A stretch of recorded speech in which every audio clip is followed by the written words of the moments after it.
doing it for me, so we've come back to this kitchen for the old go-to pan. Well, if it gets hot enough, I'm gonna introduce you to this guy right here. This is our Lingcod in the round, in the flesh, in the whole Lingcod. This here, whole Lingcod. This here, Lingcod fillet. One more time, what do you want? Okay? Always.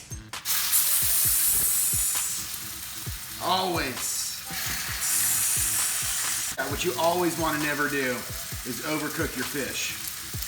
Understood? All right, here we go. We're getting hot. We're getting hot. We're gonna get it real hot on this side. Get a nice sear on there. Then we're gonna flip her over. We're gonna start adding a little bit of this sauce to it.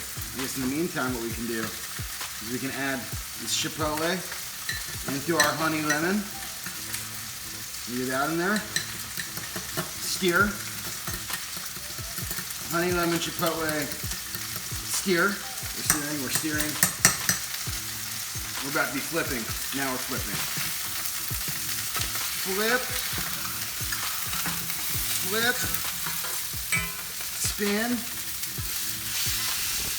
Flip. Okay. So that's the sound.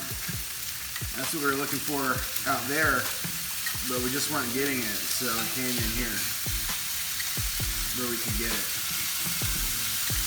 Now I'm placing sauce on top of filet, which creates additional sound, hot sounds.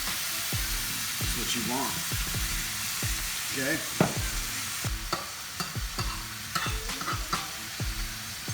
If I could have this pan hotter, I would. I like my pan nice and hot. I like it to not overcook fish. This is fish you can eat completely raw because we've already cooked it once for you in our blast freezer.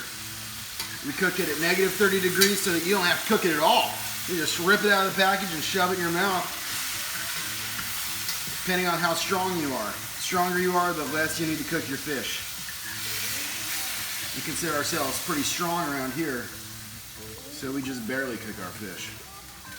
There it is. Boom, shakalaka, with a drizzle. And it's done. It's done. Get it out of here. Take it home.